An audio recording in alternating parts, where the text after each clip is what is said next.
nível 1, capítulo 17.3, onde para outras pessoas, né? Então, no Mantian, a gente tem aquela sequência básica que pode ser utilizada para nós mesmos ou para outras pessoas, e tem também essa sequência geral aqui, que pode ser usada para outras pessoas, né? Que aqui nós temos esse quadro 11 aqui, né? Lá no final do manual, que mostra as posições. Essa quarta seria a posição da garganta quando a gente está fazendo presencialmente.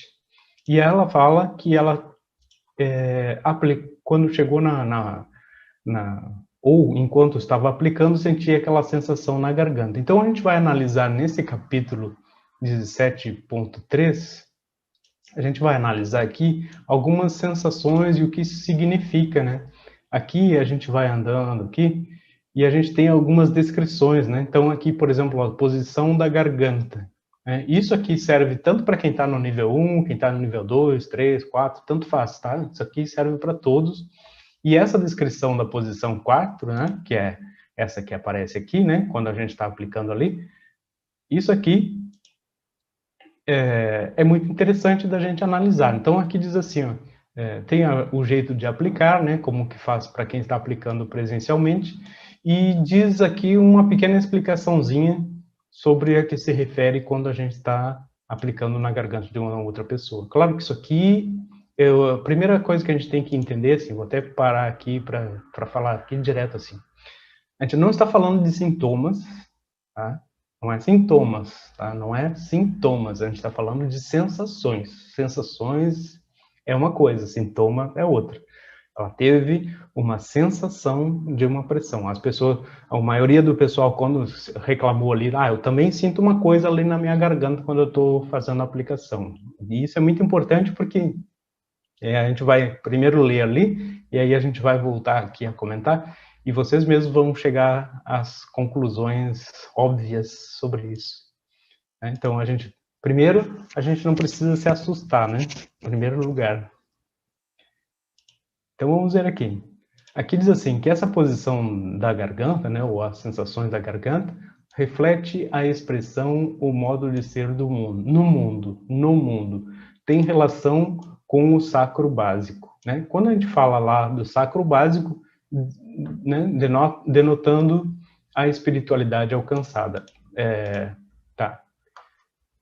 Quando fala que tem a relação sacro-básico, significa muito um equilíbrio naquela questão básica que existe, básica no sentido mesmo de sobrevivência, de meu lugar no mundo, né? Como eu lido com as questões mais básicas do mundo, né? De como eu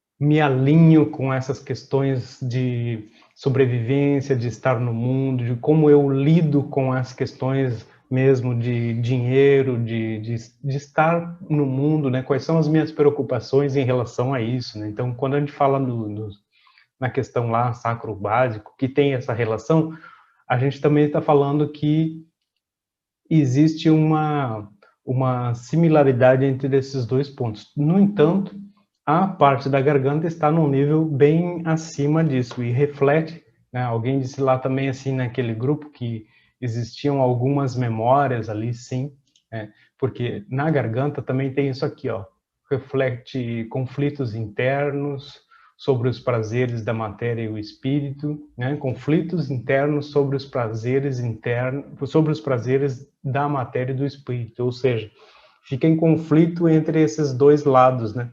E que geralmente ocasionam problemas na garganta. Só que não é bem isso, não é só isso aqui, né? Tem muito mais. Tem muito mais. Tanto que eu vou chamar a atenção também para um outro detalhe aqui. Deixa eu só dar uma olhadinha aqui. Né, que quando a gente faz lá a harmonização dos centros energéticos para outra pessoa, quem já passou pelo nível 1 sabe onde é que isso aqui está, também está no nível 1, né? A gente tem várias sensações, né? Então, por exemplo, assim, deficiência, excesso de energia, né?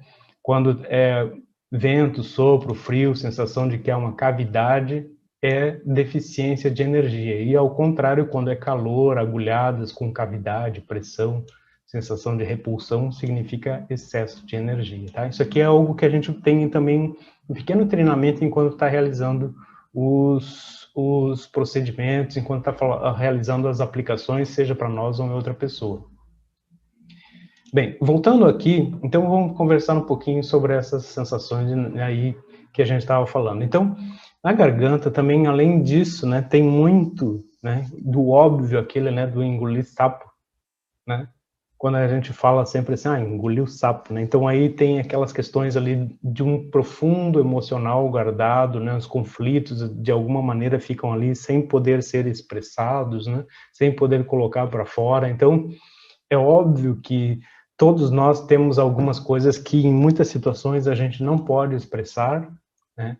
E isso óbvio que tem a ver exclusivamente com o nosso processo de autoconhecimento, né? E por isso é bom trazer isso aqui, né, para a nossa parte da meditação, porque quem está utilizando a energia, o que está fazendo?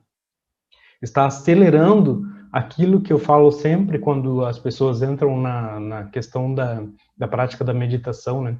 Eu falo que quando alguém inicia práticas sistemáticas de meditação, a pessoa está sendo corajosa porque ela está dando a oportunidade das suas sombras, né, do seu lado obscuro, daquilo que ninguém quer ver, possa vir à tona e ser trabalhado, né, seja por conta de conflitos ou até mesmo de coisas equivocadas que a gente fez ao longo da vida. E quando a gente trabalha com a energia do Wenqian, especificamente, nós estamos também nos abrindo muito mais para que essas transformações possam acontecer, que a gente possa se descobrir ainda mais. Então, sensações são realmente muito importantes da gente analisar. E todo o nosso corpo conversa conosco, né? Outro dia até eu já falei aqui, né, para a gente, enquanto está num processo meditativo, enquanto está naquela hora do relaxamento, também poder entender o corpo, onde tem algum ponto de mais bloqueio, de mais sensações, né? Por exemplo, uma sensação de desconforto, entender por que aquela dor está ali, por que aquela sensação naquele ponto, e então que isso possa ser como uma verdadeira conversa mesmo, né? O que está acontecendo aqui? Por que isso se manifestou aqui, né? E aí a gente gradativamente vai entendendo nossos processos internos. E a questão da garganta tem isso, né? Tem a expressão, né? Como é que eu me expresso? O que eu consigo? Que nível de liberdade eu tenho para expressar as minhas ideias, para me expressar no mundo da maneira como eu gostaria de fato, né? Quantas coisas eu tenho que engolir e quantas verdades internas eu não consigo falar para os outros, né? Então, são coisas muito simples, né? A gente está vendo assim que é tudo muito simples, na verdade, mas que às vezes a gente não consegue entender. E, obviamente, volto a dizer, nós não estamos falando de sintomas, né? Não é um sintoma de alguém que está com uma dor crônica ou que está sentindo como se fosse um nódulo, que aí isso é questão médica, isso é outra coisa. Nós estamos falando de sensações nas quais nós podemos conversar com aquela sensação e ela nos dizer algo. E quando vem de uma outra pessoa, então a gente tem que fazer mesmo isso que nem a nossa colega aqui fez, né? Que ela disse assim, isso não é meu, mas com essa energia eu posso ajudar de alguma maneira que isso aí se equilibre ou até que essa pessoa possa manifestar de uma maneira mais produtiva, mais clara, o que ela realmente precisa, né? E um outro detalhe importante também, né, que a gente sempre volta nesse ponto, é a questão de que nós prezamos, né, como o primeiro pilar do autoconhecimento, a manifestação da verdade. E quando essa verdade ela não pode ser expressa, né, ou quando os nossos pensamentos mais íntimos eles não podem ser expressos, então, obviamente, nós vamos ter aí algum ponto, né? Assim como várias outras coisas, né? Quando a gente está meio sem conseguir enxergar bem. Por quê, né? O que eu não estou querendo ver, né? O que eu não quero escutar quando, né, vem aí algo perturbando a audição, né? Quando a gente tropeça, né? Por que eu tive que tropeçar? Por que eu, né? Por que as coisas acontecem, né? Porque às vezes a gente não consegue mesmo expressar aquilo que gostaria ou estar fazendo o que gostaria, né? Tem várias situações que nos impedem disso, né? Sim, aqui pergunta, mas pode ter também ressonância com o terapeuta? Sim, claro, isso é um ponto bem importante. Por quê? Porque muitas vezes, né, e aí a gente vai colocar aqui um outro ponto, existem alguns pontos seguintes, né, que quando o terapeuta, por exemplo, ele não está resolvido em alguns aspectos, é óbvio que ele pode conversar mais com aqueles aspectos com a pessoa, e aí não propriamente resolver a situação, né, mas simplesmente colocar ali aquela sua parte. Em um nível profundo de terapia, que eu chamo ali no nível, até no nível 4, né, a aplicação mais avançada que existe, é aquela na qual o terapeuta, entendendo que as suas partes, né, estão resolvidas, ele consegue transbordar, né, transmitir a energia diretamente ao ponto da pessoa que está em desequilíbrio. Então, esse é um nível bem avançado, no qual aí há uma doação, né, uma entrega total daquilo que foi atingido em relação ao que a outra pessoa necessita. Então, isso é bastante importante da gente conseguir entender também. Mas num primeiro nível, e aí que está uma coisa interessante, né? Eu sempre prezo muito para que os terapeutas de Moen-Chan, se eles existem ou começam a existir, que se trabalhem muito, né? Inclusive, assim, quanto mais se trabalhar, mais se pode entender, mais se pode ver, né? Óbvio que essa colega que falou isso aqui, ela não é terapeuta, né? Ela só estava utilizando a energia como forma de entender a energia, de entender o procedimento, de como funciona, e por isso as sensações aparecem. E quanto mais a gente estiver aberto e desinteressado de um objetivo, de uma meta ou de um resultado, mais efetiva a energia do Moen-Chan se dá, né? Mais efetiva ela é. Então, voltando aqui, muitas vezes, né, o terapeuta, sim, a gente vê, assim, até escrevi bastante sobre isso na questão ali de que muitas vezes, né, vai ali num terapeuta, seja de que ordem for, e há às vezes aquilo que eu chamo assim a fofoca terapêutica, né, que é uma troca de um nível de energia ou de um nível de interação na qual nenhum dos dois resolve ou consegue resolver a situação porque não conseguiu resolver em sua casa, né? Quando até eu coloco assim, muitas vezes a pessoa vai lá num terapeuta para resolver uma situação de conflito em casa e chega lá, o terapeuta está passando por aquela mesma situação. Então, o que vai acontecer ali é a fofoca terapêutica, né? Conversa terapêutica. Ninguém vai chegar a uma conclusão porque não foi resolvido aquilo ali. Enquanto a gente não tem mais integrada a nossa energia, a nossa evolução, o nosso autoconhecimento, a gente só faz essas trocas assim. Agora, aqui, voltando a quem utiliza na questão só de autoconhecimento, é importante entender que sim, nós estamos num processo de autodescoberta, né? Essa autodescoberta, o que ela é?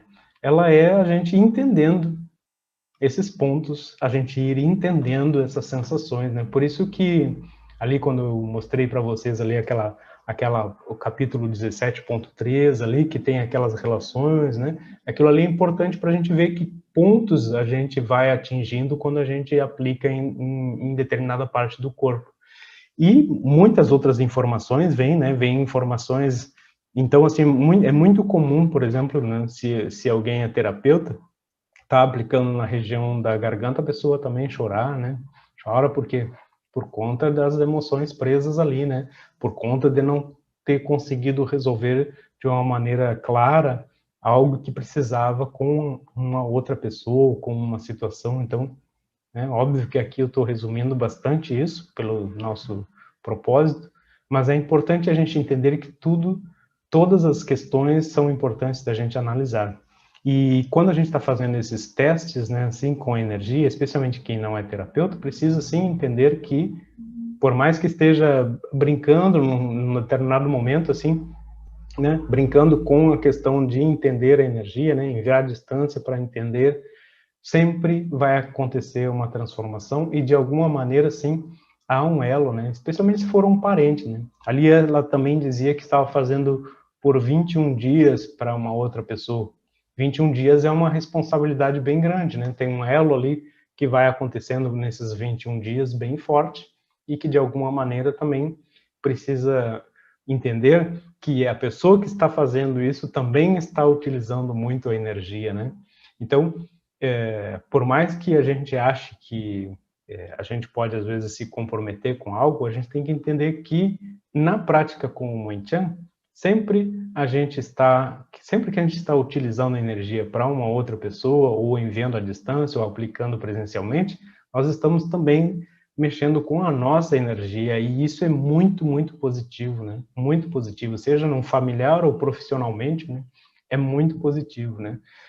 E já que nós estamos falando disso aqui, eu gostaria muito de pedir sempre que utilizarem o Muay Thai, falem que é Muay Thai para as pessoas também conhecerem, né? Porque é muito comum, assim, alguns ainda dizem, vou fazer uma oração para ti. Que oração?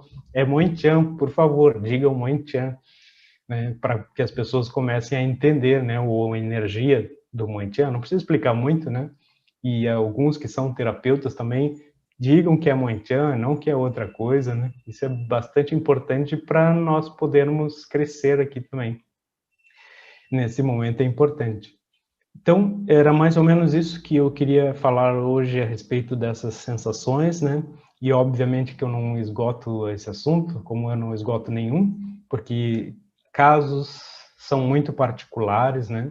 E às vezes sim podem acontecer de, por exemplo, estar na garganta e ter uma outra questão aí sim mais médica, né? Pode ter nódulos, pode ter outras coisas, mas como eu disse, não estávamos falando de sintomas, mas de sensações a respeito de algo profundo, de algo guardado ali naquela região, né?